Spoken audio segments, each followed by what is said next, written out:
The First Look newsletter brings you news headlines from all over Asheville every weekday morning. You can scan it at a glance and see if there's something you've missed or just need to know more about. There are no ads disguised as stories, just the headlines in a quick, easy read. Get the First Look newsletter for free at podavl, that's podavl.com/newsletter.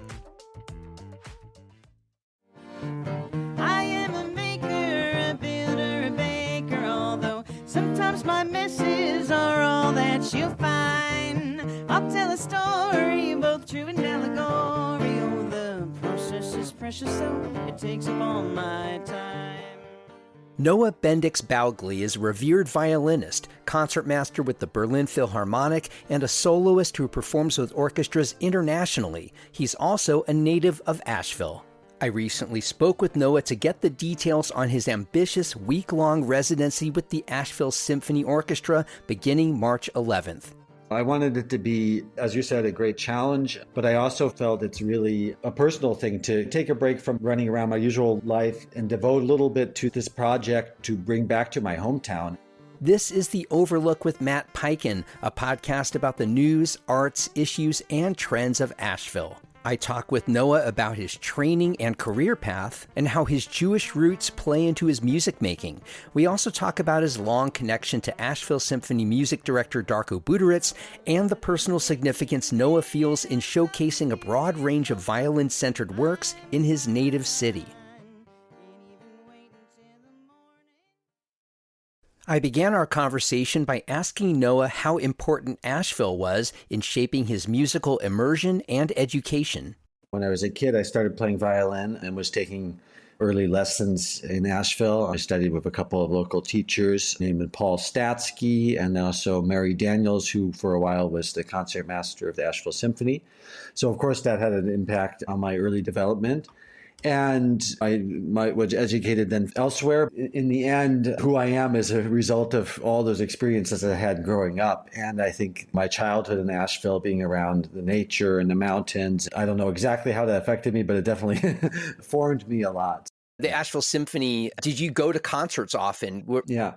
I think when I was a kid, of course, Asheville is not a metropolis. It's not a huge city. But I do remember going to Asheville Symphony concerts, going to see visiting artists when they were in the area. I remember my parents took me to see Itzhak Perlman. And the other thing that was very, I think, influential to me, even being interested in music, was that they always had the radio station on, the local WCQS, the public radio station. So that was, exactly. I'm sure that had a huge impact on me, and that's a reason why I became interested in music. You became serious about the instrument at a relatively young age. If you're growing up near Philadelphia, New York, San Francisco, Chicago, you probably just have a lot more opportunity to study with fantastic people, have other peers, young peers who you're studying with. And I would imagine you would have to break out of Asheville in some ways to really become the musician you were to become. Am I correct in that? Yeah, you end up having to go where the best opportunities are. And that means in terms of, for example, summer camps. Where do you go in the summers to get lessons or teachers? And of course, as you go along, that expands through high school and then going to study it at the university level or conservatory. I was lucky that my parents really made everything possible for me to pursue this passion of mine. Of course, now I look at it a little bit on the other end, because I have a young son myself, and thinking about the kind of decisions and possibilities that my parents made opened up for my career, everything that they made possible, and in some cases had to sacrifice their own needs to make it possible for me to, for example, go study with a particular teacher somewhere that was different. Sometimes we made family moves mostly because of that, even at an early age. So I was very lucky to have that. If you grow up in London or New York, of course, maybe the initial access to those kind of institutions is easier, but that doesn't mean it's not possible to start in a smaller town community. Revered Music Center was in your backyard. Yeah, I do remember going to concerts there in the summers, violin soloists coming through town, and I remember playing for some of them. And in the last decade, I have gone back a number of times to perform as a visiting artist, to play as guest concertmaster with the festival orchestra, and to teach there. Oh. So it's nice to have that in Asheville's backyard. It seems a lot of musicians, particularly violinists, have to choose a path if they're going to be pursuing this as a career, whether they're going to pursue a seat in an orchestra and have that guaranteed good income. If you're in a union orchestra and you pass through and get tenured, you're set. Or if you're going to become a soloist that tours and hope to play with a number of different orchestras around the world. Seems like you've done quite a bit of both. Talk about your choice, your path, because I haven't seen too many sitting concertmasters also getting a lot of opportunity and opening themselves up to doing a lot of solo work. Yeah, I guess I wanted it all.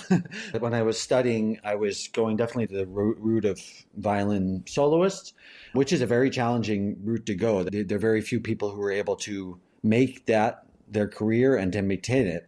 And I did a lot of big violin competitions, had relative success with that. But to make that a full-time profession is a very stressful endeavor, and on the long run, it can be risky as well and involves constant sort of travel and competition and things. And I discovered that I love playing violin, playing music in all these different kinds of ways, and not just as a soloist, which I love doing too, but also as particularly in ensembles where it's a joint communal kind of music making where you have to come together and agree on something and make music together. I really love doing that, both in the smaller ensembles, chamber music, for example, string quartet, but also in a great symphony orchestra. And that kind of fell into my paths by chance. And then I discovered that this job of being a concertmaster is something that I really love doing. This leading from within, being leader among equals, facilitating communication between the conductor and the orchestra, everything to make a performance and interpretation come to life and function. You know, the orchestra is a very big organism. We got 80, 90, 100 people on stage, all at the very top level, all having their own opinions and approaches to things. And you have to put together in a limited amount of time these performances and make everything work. And so that leadership is something that I really relished getting involved in and taking that position. And because of the visibility of the position, first I had a position in Pittsburgh as concertmaster there of the symphony, which is a great American orchestra. And then when I moved to Berlin, because of the visibility of that position, then that led to opportunities to still and often play as a soloist, both with my own orchestra, but also on the road. I noticed the Berlin schedule itself is really busy. 5 days out of the week, you're performing concerts, at least this month. Not all of those are full orchestra concerts, but generally when we're in Berlin, we play 3 concerts a week in the Berlin Philharmonic in the big hall. And then there are a lot of other activities always going on the side of that, which are like chamber music groups made up of members of the orchestra. And then sometimes the whole orchestra goes on a tour for 2 or 3 weeks. And one of the unique things about this orchestra in Berlin is that there's a lot of flexibility with the schedule as well.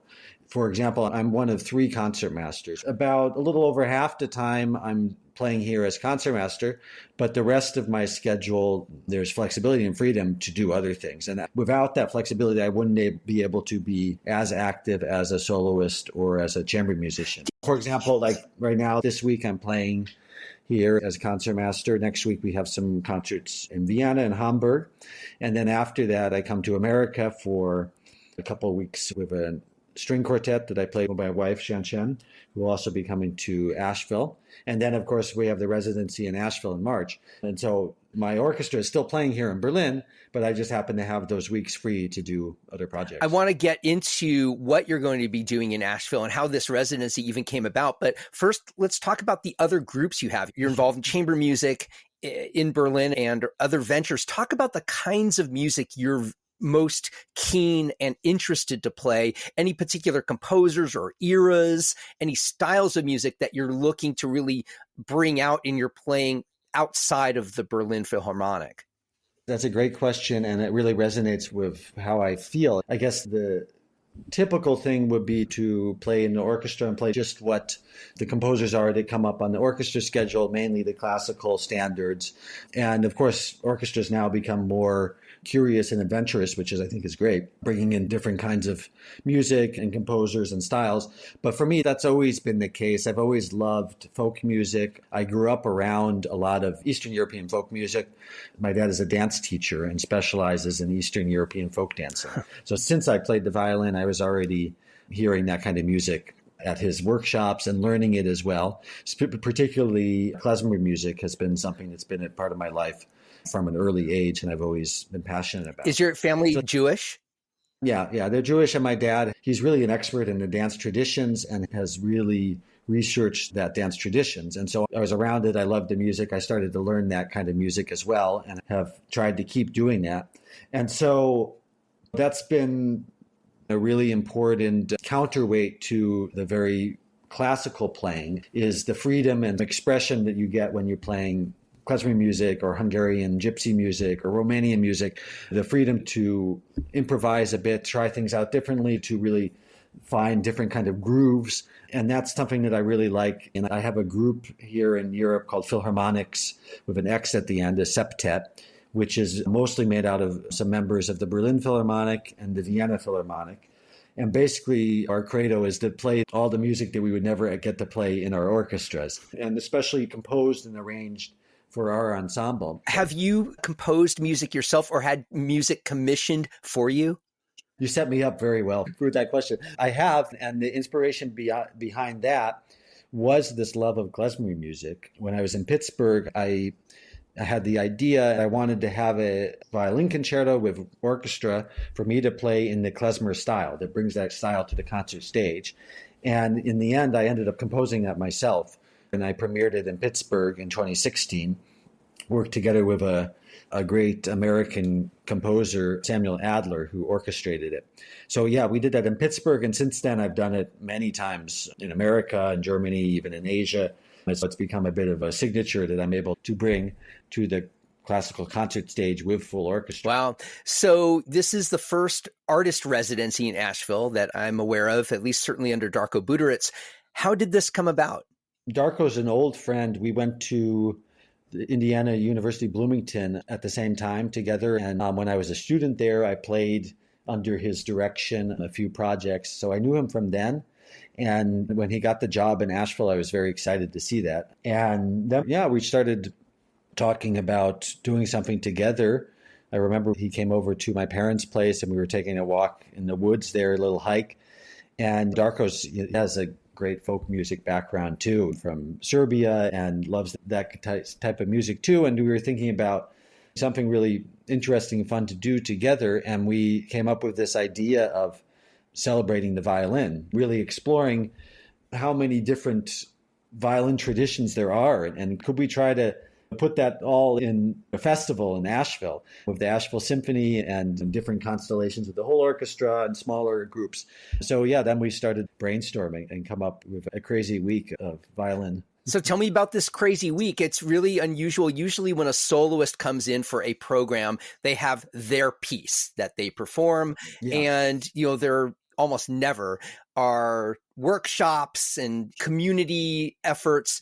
This is much more involved. Talk about how you co-curated with Darko what this week will be and the span of music and the span of activities that go beyond just mere concerts. We have a bunch of concerts in different locations that are also in different constellations, different ensembles.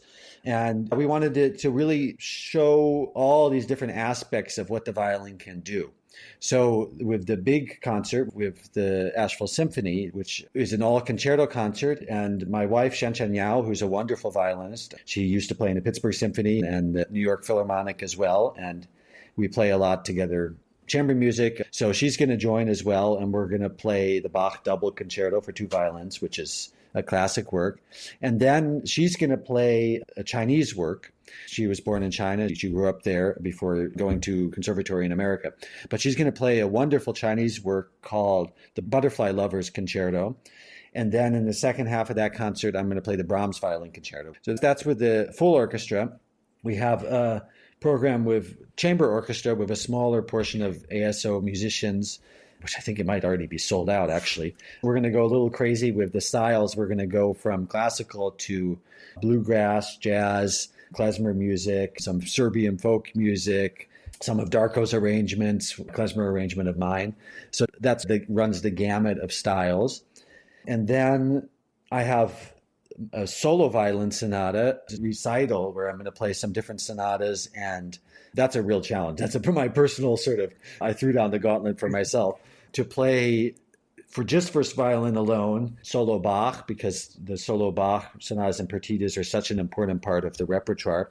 And then it was really important for me to tackle the Bela Bartok solo violin sonata, because there's some important musical history in Asheville that I don't know that many people know about, which is that Bartok, at the end of his life, had emigrated to America. He had been living in New York, but then was in bad health, and his doctors suggested that he needed, for the winter, a milder climate with better air, and they suggested he come down to Asheville. And he spent about a half a year in Asheville, and during that time he had gotten a commission from the great violinist Yehudi Menuhin to compose a solo violin sonata, and he did that there. He finished it in Asheville.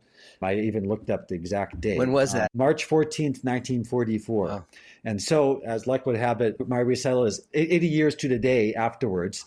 And this is a really challenging work for the violin. It's one of the hardest things I've ever played. He really throws everything at the violinist. And his music also is challenging to listen to, but it's great music. Really elements of Hungarian folk music there, and frequent references to Bach and what came before him. So that was important for me to tackle that. What an amazingly challenging week that you've put together for yourself, and really diverse. I know how difficult it is for musicians to prepare just for one program, and the kind of rehearsals that you have to undertake just on your own, that all musicians do on their own, to rehearse and prepare for a program. You've taken on a real variety of work here to do this. What's the significance for you personally of doing this in Asheville? I wanted it to be, as you said, a great challenge, but I also felt it's really, for me, a personal thing to take a break from running around my usual life and devote a little bit to this project to bring back to my hometown and to put in this work. And it means a lot to do it at home where my parents live, to come to town with my family, with my wife, who's also going to be playing and doing workshops with the youth orchestra. Okay. And of course, a lot of the time as a performer, as when I'm going around with my orchestra as a soloist, a lot of the times I'll come to a city. One day we have a rehearsal, the next day we have a concert, and then we're back on the road again. And that's part of the profession, but it means a lot more to be able to stay a little longer, to get a little more deeply involved with the community and get to meet people from the audience, talk to them, have workshops with young musicians. I'm going to be playing with the youth orchestra a couple of pieces on their concert. I think it's on March 18th as a soloist, but also we came up with the idea that one of the pieces I'm going to sit as concertmaster and lead from there. And that's, for me, I remember as a kid, that those experiences were so important, to be able to sit next to people who were really performers and professionals, and learning by actually playing together was so meaningful for me. So I hope that I can maybe offer that to some folks who are just starting out. For me, it's like a huge project, but something that I've been looking forward to as soon as we came up with it with Darko, and we were talking, and it just felt, oh, I don't know who's tried to do this before. Let's do it in Asheville.